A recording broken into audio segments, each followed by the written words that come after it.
예, 우리 할렐루야 샬롬하고 서로 눈을 보면서 오늘 오랜만에 나오신 우리 정박은삼 쪽부터 축복하는 시간 같습니다. 할렐루야 샬롬 샬롬 샬롬 샬롬 샬롬 샬롬. 하나님께 하나님 사랑합니다. 주 안에서 여러분들 축복하고 사랑합니다.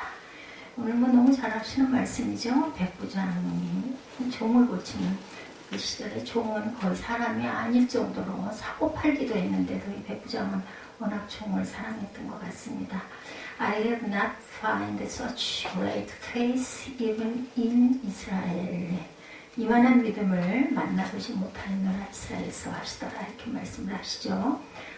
하나님을 감동시킨 예수님께서 나는 이만한 믿음을 이스라엘에서 만나보지 못했다, 이렇게 말씀을 하시죠. 어느 교수가 대학생들에게 물었습니다. 현대인들이 가장 원하는 것이 뭘까? 교수는 이런 대답이 나올 줄 알았다 그래요. 돈, 건강, 핸드폰, 좋은 핸드폰, 즐기는 것, 돈이 중요하죠. 그러나 의외로 그 학생들이 대답은 달랐다고 합니다. 감동이라고 대답을 했다고 그래요. 우리가 원하는 것은 감동입니다, 라고 대답을 했다고 합니다. 서울에 있는 영락교회에서 아주 굉장히 존경감 있는 장로님 한 분이 계셨는데, 그분에게 아주 예쁜 딸이 한 명 있었는데, 아버지 어머니는 자신의 딸에게 음악을 가르치고 교회 봉사를 훌륭하게 해서 훌륭한 교육을 시키겠다, 이런 결심을 했다고 합니다. 어느 날 우연한 자리에 갔다가 그 딸을 본 어떤 청년이 그날부터 반해서 따라 나서는 일이 생겨버렸어요. 이뻤던가 봐요. 그죠? 연주도 잘했겠지만. 문제는 청년은 교회를 한 번도 가본 일이 없는 그러한 청년이었다 그래요.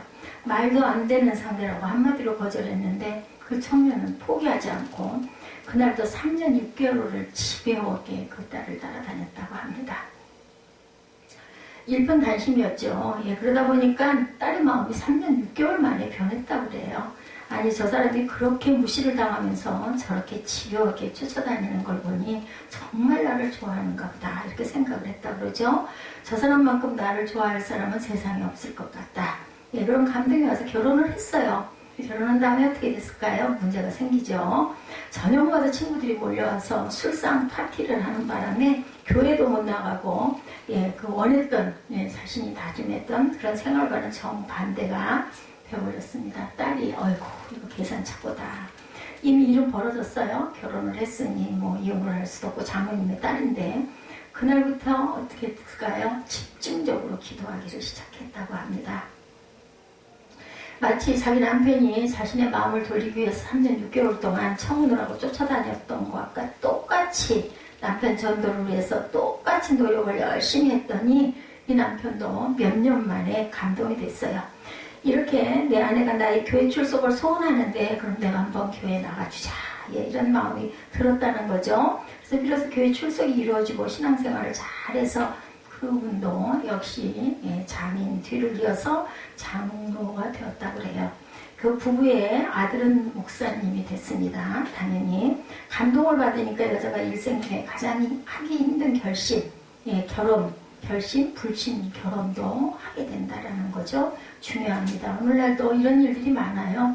너무 사랑하니까 안 믿어도, 한쪽이 안 믿어도 결혼을 했다가 그만 신앙생활을 못하게 되거나, 아니면은 결혼생활이 깨지거나, 아니면 가장 좋은 케이스는 이렇게 열심히 끊임없이 잘 참고 오랫동안 기도했더니 예수를 믿고 그 가족이 온전하게 믿음 안에서 또 아들이 목사가 되는 역사가 일어나는 게 가장 바람직하죠. 성경에 보면 예수님이 감동한 믿음 고넬료죠. 백부장입니다. 100명의 밑에 부하들이 있는 백부장. 그 시절에는 10부장, 100부장, 1000부장 이 제도가 있죠. 근데 백부장이면 상당한 그 장군급이죠. 예수께서 들으시고 9절에 보면 그를 놀랍게 여겨 돌이키사 따르는 무리에게 이르시되 내가 너에게 이르노니 이스라엘 중에 이만한 믿음을 나는 만나보지 못하였도다, 이렇게 얘기를 합니다.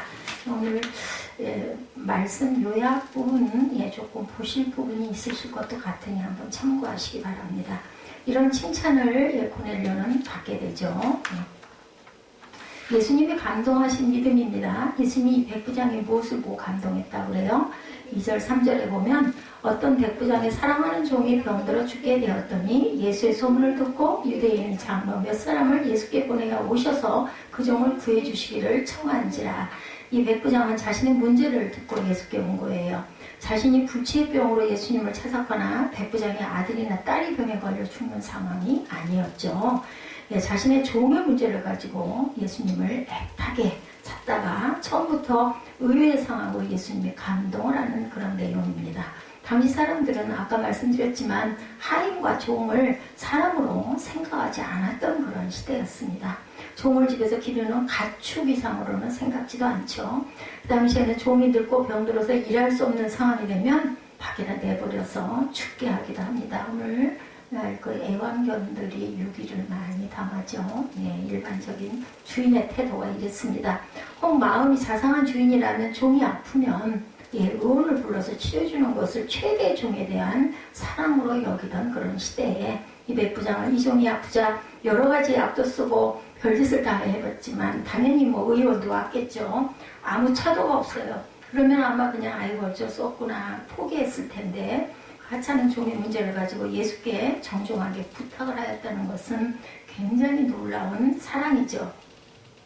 자신의 문제가 아닌 남의 문제를 가지고 주님께 나오는 것에 대한 예수님의 또한 이것을 놀랬고 백부장이 자기 집에 하찮은 종을 그렇게 자식처럼 사랑한다는 것도 또한 놀라운 일이고 이 백부장은 필요 이상의 사랑을 종에게 베푸는 것을 보고 예수님이 감동하시는데 요한복음 3장 16절 여러분들 다 아시죠?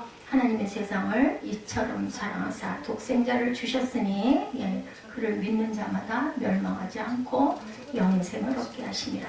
천지를 만드신 하나님의 모아시어서 피좀 잃은 사람이 죄로 인해서 죽어가는 것을 안타깝게 보시고 아들 하나밖에 없는 독생자가 뭔 줄 알죠? 아들 하나밖에 없어서 독자라고 얘기하죠. 하나님이 뇌물 같은 보잘것없는 사람을 이토록 사랑하셨다는 것 자체가 굉장한 사랑이었습니다. 그런데 백부장은 하나님의 베푸신 사랑 같은 필요 이상의 사랑을 자기 종에게 베푼 것을 보고 예수님이 감동을 받죠. 많은 사람들이 하나님을 믿으면서도 여전히 삶의 중심이 자기 자신에게 있는 일이 너무너무 많습니다. 심지어 저도 때로 순간 그래놓고 어이구나 할 때가 많이 있습니다. 그래서 기도를 해도 자기 문제만을 가지고 기도하기가 쉽죠. 그래서 중보기도가 아주 귀한 거예요. 교회 충성을 해도 자기가 잘 되기를 바라고 인정받기를 바라고 헌신을 하는 경우도 많습니다. 믿고 헌신하고 충성하면 하나님의 복을 주셔서 잘 되는 건 당연해요. 근데 목적을 내가 잘 되기 위해서 헌신해서는 안 되는 거죠. 한 가지 알아야 할 것은 이건 보통 믿음이다.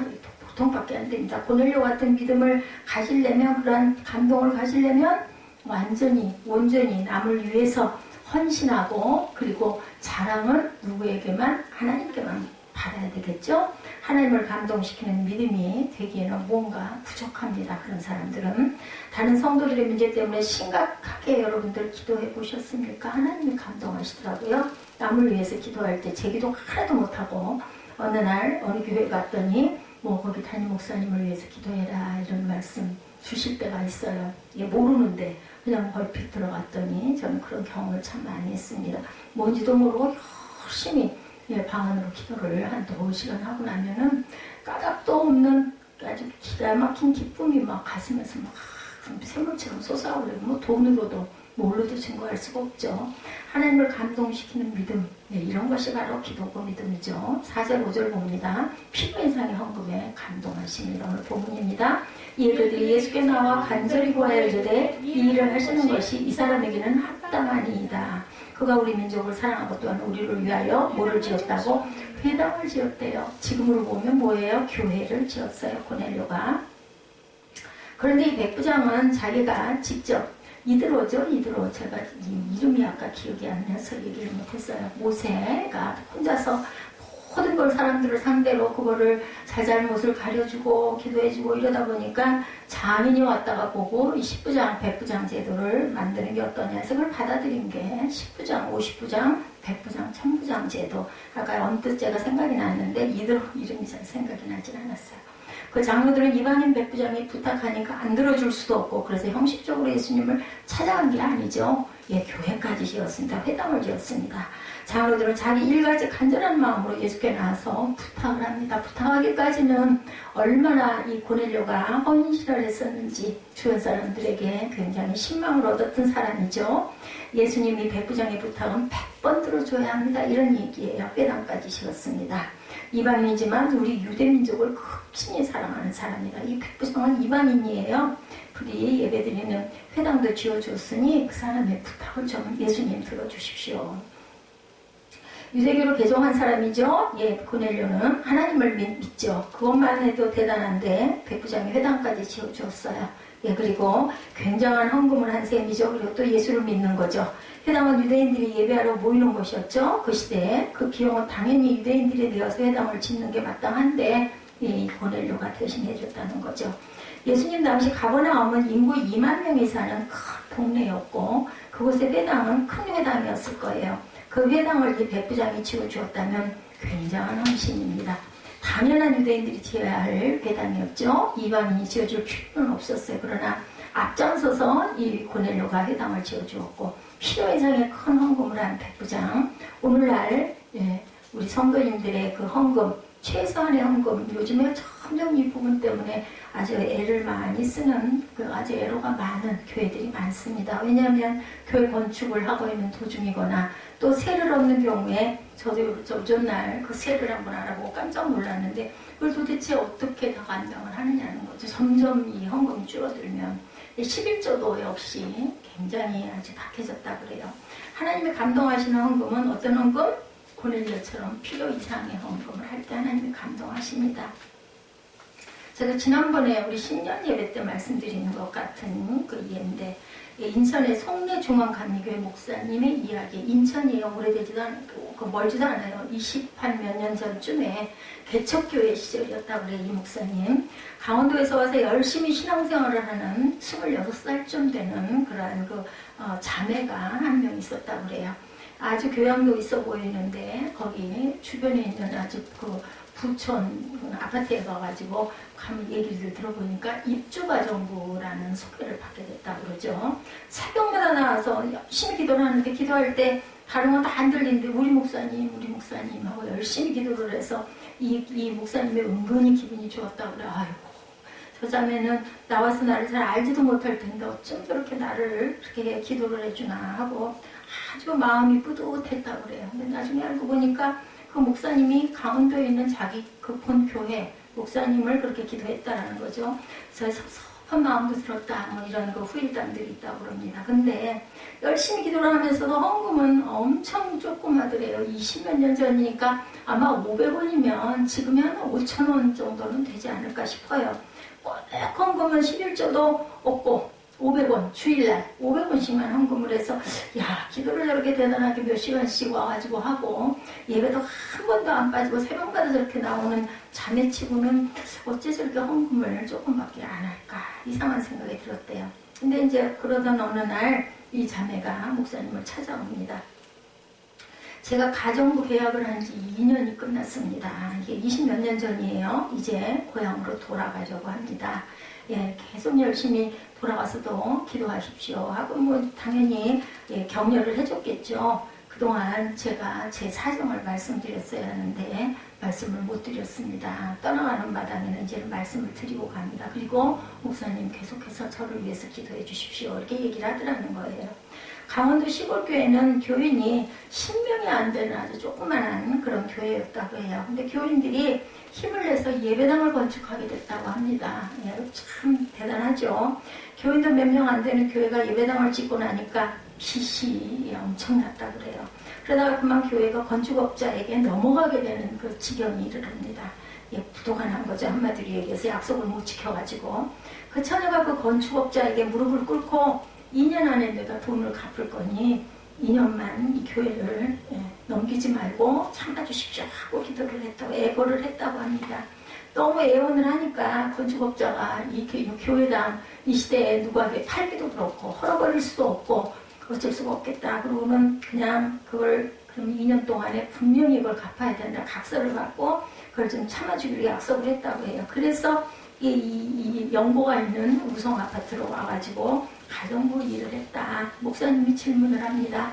그동안 얼마나 모았나, 얼마나 준비가 되었나 라고 얘기를 하니까 2년 동안에 그때 500만 원을 모았는데 돈은 빚은 1000만 원입니다. 1000만 원을 갚으려면 2년을 또 와서 갖다 주고 사정을 하고 2년을 더 이 일을 좀 하면 갚지 않겠나. 이런 이야기를 듣게 되자 목사님이 처녀 앞에서 무릎을 꿇었다 그래요. 나는 이렇게 목사인데도 그렇게도 못 살아. 정말 감사하다. 하나님이 왜 내 기도를 안 들어주시겠나 하고 나머지 500만 원을 채워가지고 이 자매를 돌려보냈다고 그러죠. 나중에 이분이 목사 사모가 되었다고 인사를 왔더랍니다. 부부가. 하나님 감동할 만한 헌금입니다. 몸을 씻는 거예요. 여러분들 헌금하는 것은 물질을 씻는 것이기도 하지만 사실은 헌금이 뭐에서 나와요? 땀 흘린 수고로 나온 대가예요. 나오셔서 예배 드리는 것은 오시는 거리까지 몸을 씻는 거죠. 시간을 씻는 것이기도 합니다. 하나님이 왜 다윗에게 감동을 하셨어요? 성전 건축하라는 말씀을 꺼내지도 않았는데 정말 소원이 성전을 건축하는 것이었죠. 하나님께서 내 손에 피가 많아서 너희는 안 되고 네 아들에게 성전을 짓게 하지 않으니까 그 모든 준비를 다 하죠. 다윗이. 이것이 바로 하나님께서 감동하는 그러한 헌물이었다. 하나님이 너는 피가 많이 흘러서 안 된다 거절하지만 정말 자기 전 재산을 다 헌금하는 그런 다윗. 그래서 저는 내게 합한 자다 이런 이야기를 합니다. 세 번째, 필요 이상의 친절에 또한 감동을 하시죠. 6절에 필요 이상의 헌금을 했던 고넬료에게 감동했고, 그리고 배려에 감동을 합니다. 6절이죠. 예수께서 함께 가실새 이에 그 집이 멀지 아니하여 백부장이 벗들을 보내어 이르되 주여 수고하지 마옵소서 내 집에 들어오심을 나는 감당하지 못하겠노라. 저 같으면 막 들어가가지고 막 예수님이 다 오셨대, 동구밖에 오셨대, 막 쓱긋 닦고 뭐 음식 대접은 뭐를 할까 막 뛰어다녔을 것 같은데 백부장은 그렇게 하지 않았어요. 더 깊은 믿음이죠. 아니 오시면 얼마나 영광이야. 우리 집에 오셔가지고 막 축복기도도 해주시고 막 너무너무 좋을 것 같고 기쁠 것 같은데 감당하지 못하겠나이다. 어떻게 예수님이 저희 집을 오실 수가 있겠습니까? 말씀만 하십시오. 자기가 직접 예수님을 찾아가지 않고 유대인 장로들을 보내서 부탁까지 했는데 예수님이 부탁을 받고 백부장의 집을 찾아가자면 백부장은 깜짝 놀라는 거죠. 자기 집에 오는 것을 우리는 감당치 못하겠습니다.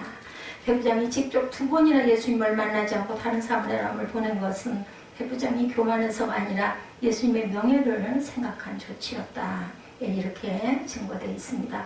왜냐하면 당시에 바리새파 같은 엄격한 유대인들은 이방인들이 직접 만나는 것을 꺼려했죠. 그래서 예수님이 굉장히 그런 것 때문에 굉장한 그 핍박을 많이 당했습니다. 왜냐하면 이방인들하고 뭐 함께 앉아서 식사하시고 이방인들과 함께 어울려가지고 그 계시고 하는 것들이 너무나 이 사람들에게는 이상하게 보였죠. 그 시대는 이방인들은 사람으로 취급을 안 했을 때죠. 밖에서 이방을 만나는 것은 어쩔 수 없다 하더라도 이방인 집에 일부러 들어가는 것은 아마도 예수님의 명예에 크게 또 이런 그 핍박을 받을 것이다. 이런 걸 이제 백부장을 생각을 한 거죠. 이런 유대인들의 생각을 알고 있는 백부장은 예수님이 만약 자기 집에 들어오신다면 그렇지 않아도 예수님의 공격을 많이 당하는데 더 심할 것이다. 예수 선생이 부정한 이방인의 집에 함부로 들어갔다 바리새인들이 또 난리를 칠 거라는 걸 알았던 거예요. 그래서 예수님의 그 명예를 생각해서 자기 집에 오시지 말라고 간청을 하게 되죠. 자기 때문에 예수님께 누를 끼쳐서는 안 된다는 그러한 그 배려의 정신입니다. 자신의 명예를 생각해서가 아니라 예수님의 명예를 생각해서 직접 만나는 것도 삼가고 있고 자기 집에 모시는 것도 이렇게 사양을 하는 마음. 백부장이 태도가 정말 친절한 사람을 감동시키는 그런 마음이죠. 요즘 경영자들이 고객 감동이란 말을 자주 씁니다. 전에는 고객 만족이었었어요. 그런데 이제는 고객이 감동할 정도로 서비스가 되어야 그 회사가 제대로 된다. 제가 그저께 온 그 택배 물건을 보고 깜짝 놀랐던 것처럼 요즘에 그게 뭔가 깜짝 놀라는 사건. 쿠팡은 또 막 조그마한 요만한 케이스 하나를 시켜도 막 이만한 봉다리에다가 예, 그리고 또 뭐, 요번에 보니까 또 저렇게 멋진 포장 봉투 붙이지도 않고 속에다 물건을 넣어서 직접 택배 사원이 깜짝 놀랐어요. 밥 꼭 잘 드시라고. 이게 도대체 뭐냐 했더니 샴푸 하나가 속에 비닐, 그 랩에 돌돌 말아져갖고 딱 들어있고 봉투는 저렇게 딴 데다도 쓸 수 있게끔 아주 보기에도 깨끗하게 그렇게 해서 앞에다 놓고 가셨더라고요. 이렇게 고객이 만족할 수 있는 그러한 그 고객 만족. 이제 고객 감동을 넘어서 어디까지? 고객 졸도의 수준까지 가야 된다. 그래야만 사람들이 여기가 어디야? 저도 그래서 여기가 어디야? 제가 보게 되더라고요. 네, 조윤기 목사님 같은 경우에 굉장히 일본을 자주 가셨죠. 예, 초기에는 일본 선교를 종종 정말 힘들었다고 그래요. 일본인들이 너무나 미웠기 때문에 이분이 계실 때는 그 36년의 그 압제를 당하신 분의 연세잖아요. 그러다 보니까 정말 일본 전도하는 부분, 선교하는 부분이 싫었는데 뭐 무릎 꿇고 기도하다 보니까 어쩔 수가 없죠. 예, 매를 맞아야죠. 그래서 참 그 일본에 많은 그 선교를 하신 분인데 동경에 있는 어느 백화점에 물건을 사러 갔는데 아무리 찾아봐도 원하는 물건이 없더래요. 예, 그러니까 그 상점부는 그 백화점 그 직원에게 물어봤다고 그래요. 그랬더니 이웃 백화점에 그 물건이 있다고 하면서 예, 안내를 한다고 예, 자신이 직접 뛰어나서가지고 그 이웃 백화점까지 데리고 가면서 너무 고개를 숙이면서 스미마생 미안하다고 계속 얘기를 하는 걸 보고는 이 목사님이 너무너무 감동을 받았대. 뭐가 미안해. 나를 데려다 줬으니까 내가 고맙고 내가 미안해야지. 그래서 나중에 거기를 일부러 우정 가가지고 예, 그 백화점 물건들을 많이 샀다. 이런 이야기가 있습니다. 뭐예요? 감동하는 마음, 감동을 주는 마음, 이런 마음을 우리가 가져야 되겠다. 네 번째 7절과 8절입니다. 절대 순종의 믿음에 감동을 하게 되죠. 예수님은 이 백부장의 믿음을 특별히 칭찬을 합니다. 9절에 보면 이스라엘 중에서 이만한 믿음은 만나보지 못하였노라 하시더라. 우리 7절, 8절 한번 더 읽어볼까요? 그러므로 내가 주께 나아가기도 감당하지 못할 줄 알았나이다. 말씀하나사 내 하인을 낫게 하소서. 나도 남의 수하에 든 사람이요 내 아래에도 병사가 있으니 이더러 가라 하면 가고 저더러 오면 내 정도로 이것을 하라 하면 하나이다. 그렇기 때문에 저는 예수님 아래에 있으니까 말씀만 하소서. 이런 그 아주 겸손한 그 믿음, 순종의 믿음이죠. 그래서 감동을 합니다. 말씀만 하사 내 아이를 낫게 하소서. 예수님 당시에 많은 사람은 질병이나 고난이 마비로부터 온다 이렇게 생각을. 지금도 뭐 사실은 이런 부분이 없지 않아 있습니다. 안 좋은 일 오는 것은 분명한 이유가 있고 뿌리에는 사단의 세력이 우리를 겁나게 하고 두렵게 하고 포기하게 하고 그리고 서로 관계가 깨지게 하려고 이런 일이 있기 때문에 이런 일들이 있으면 일단은 예수의 피로 물리치셔야 됩니다.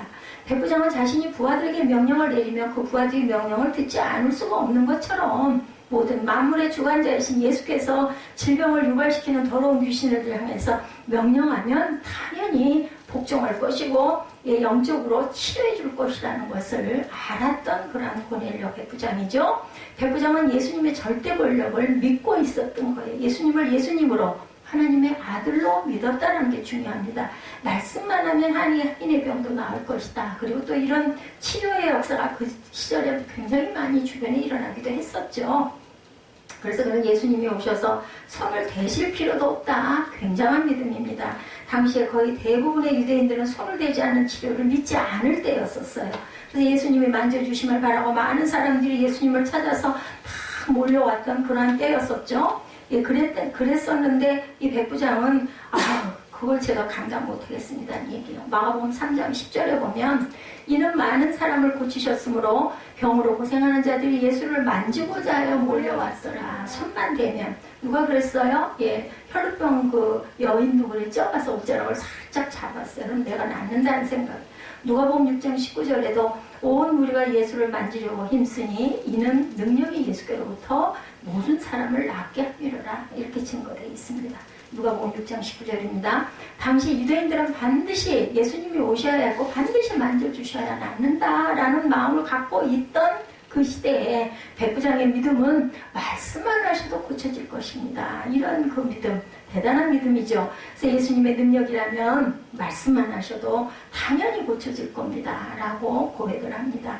그래서 백부장은 사회적 지위로 자기가 예수님보다 높을지 모르지만 영적으로는 예수님의 자신의 상관이라는 믿음을 가졌던 거죠. 그래서 말씀만 하옵소서 이렇게 말을 합니다.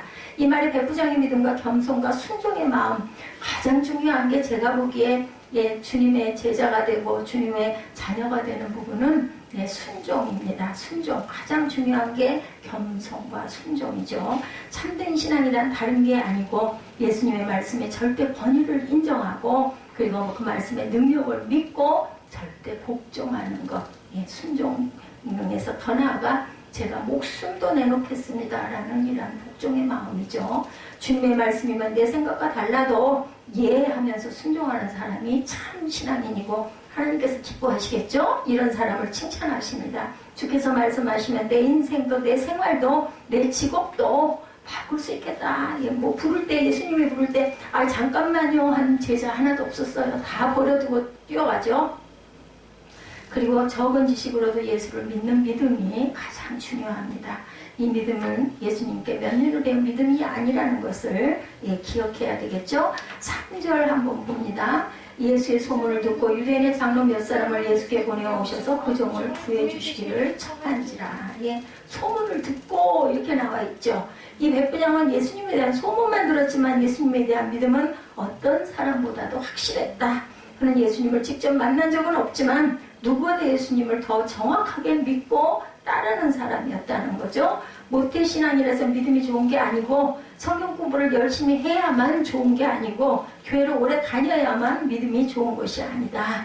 교회 오래 다니지 않아도 목사님의 말씀하신 것 하나님의 말씀으로 믿고 그 말씀에 순종하면서 살아가면 그것이 바로 신실한 믿음. 그래서 뭐라 그래요? 나중된 자가 먼저 된다 이런 얘기를 합니다. 오늘날 이 시대에 사람들을 감동을 원하는 시대다. 제가 이렇게 시작을 했어요. 말씀을. 그죠? 대학생들에게 물었더니 돈도 아니고 명예도 아니고 뭐 멋진 휴대폰도 아니고 어떤 거 뭐 엔조이 즐기는 것도 아니고 감동을 원하는 시대입니다. 이왕 여러분들 신앙생활 하는 거 하나님을 감동시키는 그러한 신앙이 되시기를 힘쓰시기 바랍니다. 예수님이 감동하신 백부장의 믿음 뭐라고 그래요? 첫 번째 2절 3절 필요 이상의 사랑에 감동하셨습니다. 두 번째 헌금의 필요 이상의 그보다 더 넘친 회당을 짓는 그 물질의 헌신에 감동하셨습니다. 세 번째 친절 예수님 오시지 않아도 됩니다. 예수님의 명예를 더럽힐까봐 불편한 일이 있을까봐 그것을 6절에 증거함으로써 감동하셨습니다. 그리고 7절 8절은 절대 순종의 믿음에 감동하신 예수님. 예수님은 누구실까? 우리 이 찬양하시고 잠깐 기도하는 시간. 오늘은 제가 여러분들 안수하는 시간 잠깐 갖기로 합니다.